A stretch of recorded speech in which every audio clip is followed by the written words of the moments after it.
On Wednesday afternoon, Sarah and I were fortunate enough to be included in a PR campaign sponsored by Rush Hospital here in Chicago to promote vaccination, especially among communities here in the city that up until now have lagged behind in vaccination efforts and may be expressing more resistance or hesitation or suspicion of the vaccine. And the thought was, if faith leaders of various religious traditions here in Chicago would publicly indicate and show that they were accepting vaccination, this would in turn lead to our communities feeling reassured and encouraged that this vaccine was the right thing to do, that it was safe and it was effective, and that the responsible, positive thing to do would be to receive a vaccine. So this was a gathering of various faith leaders, various religions, and there were divrei Torah from representatives of some of these different religions. And one of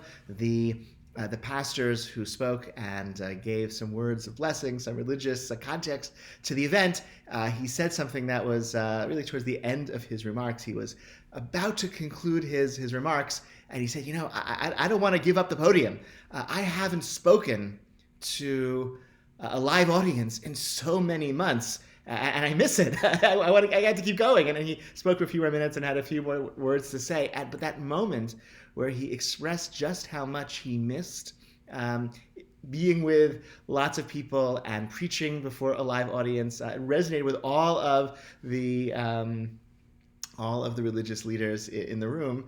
I think each one of us, in some way or another, desperately misses teaching and speaking and preaching to real live people. And I am trying to convey my emotions to a screen right now, and without any of the feedback that I have come to need so much when speaking before a live audience. I don't know who's going to watch and when, and I can't see your reactions or really receive any reaction, and it's hard. And I miss speaking to a live audience, and just like that pastor, that chance is really something that is really special, and I'm really looking forward to having that back again. I think it's important as we head into this phase of our COVID experience, right? Paraphrase Churchill, we're not yet at the end. We're not even at the beginning of the end, but we are at the end of the beginning, right? We're now at a stage where it's like a race against time. As more and more vaccines are coming to the market, we're having hurdles in getting them distributed in an effective way, an efficient way, and there are also more deadly and more virulent strains of COVID that are spreading even in the United States. So it's a very, very dangerous time. It's a very fraught time, but it's a time where there's also sources for hope in a way that really didn't exist just a few months ago.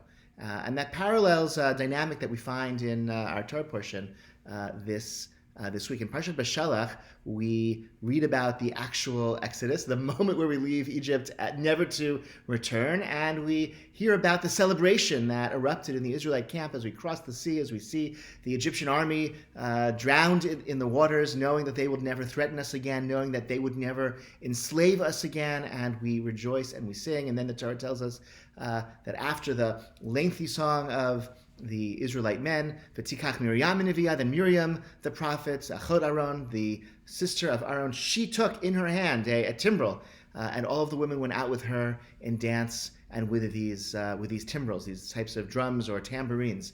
And the Torah then recounts a little bit of her song as well. Perhaps her song was as long as what we call Shirat Hayam. Maybe they had a shorter song because they had more instruments. That we don't know. So Rashi points out a question he answers an implicit question that Miriam and the women, they all went out and they danced with their instruments, these tupim. And Rashi says, Muftachot hayut tzadkaniyot shebadur, that the righteous women of that generation were certain shekadosh baruch hu aseh lehem nisim v'tziu tupim mimitzrayim. They had faith that HaKadosh Baruch Hu, the Holy Blessed One, would perform miracles for them, and so they brought their timbrels with them when they left Egypt.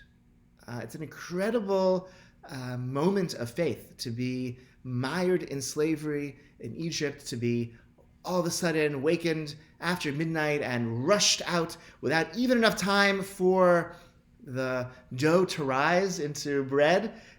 It bakes on your back as you're fleeing Egypt. but you have faith that HaKadosh Baruch Hu is going to perform miracles, and so there's going to be a need to express thanks. There's going to be a need in the future to rejoice. And so even when things are dark, even when we're not yet out of danger, even when there's still cause for fear,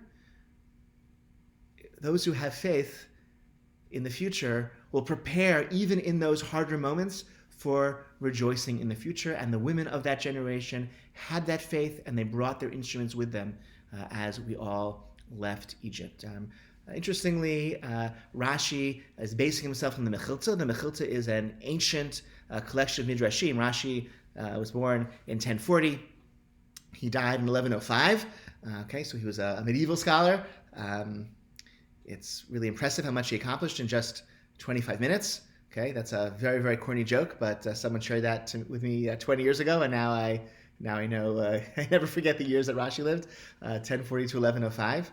He based himself on the Mechilta. Okay, Rashi, 90% of his commentary is based on earlier works that were on his library, a few collections of Midrashim, a few medieval dictionaries in particular, and Talmudic literature as well. And he draws upon those and reworks them. So interestingly, and I have on the associated source sheet with this week's Dvar Torah, you see that according to Rashi, according to the Midrash, the original source, it wasn't a feminine practice. How did the Israelites have all of these dance instruments and these timbrels, these drums in the wilderness? The righteous of that generation, the righteous people, were certain, and they had knowledge that HaKadosh Baruch Hu would perform miracles for them, and so therefore they brought them out with them when they left Egypt. So that's interesting, that the Mechilta is sort of gender neutral, and Rashi, very sensitive to the fact that the timbrels and the dancing and the song only accompanies Miriam's song, not the song that precedes Miriam's song in the Torah. So Rashi says this was a feminine form of trust, that it was the women of that generation in particular who had this faith that HaKadosh Baruch Hu would perform miracles in the future, and therefore they planned in advance for how they would celebrate in the future. That's Rashi's introduction. That's Rashi's reworking of this midrashic material. Okay? I think that's all. You really appreciate Rashi's genius when you can look back and see what his source material was and how he very, very subtly, in just one word or two words, can shift and add to layers of meaning of what the original material his primary material that he was working with. So right now as well, all of us, I think it's a valuable thing to think about. I think it can help us get through these next 6 weeks or so when things can be quite dark and quite dangerous and quite frightening, that we should have faith that HaKadosh Baruch Hu, with the help of scientists and public health officials and medical professionals of all kinds, can perform miracles, that things will be better, and we will have opportunity to rejoice, we will have a need to rejoice and give thanks. And so we should prepare now, okay? Prepare now for the rejoicing that will come in the future, even as there's a need to be cautious for additional weeks, perhaps additional months as well. I wish you all a lovely Shabbat. I hope you stay safe and stay warm, and look forward to seeing you all in person one day and seeing you online before then. Looking forward to being in touch with you. Shabbat Shalom.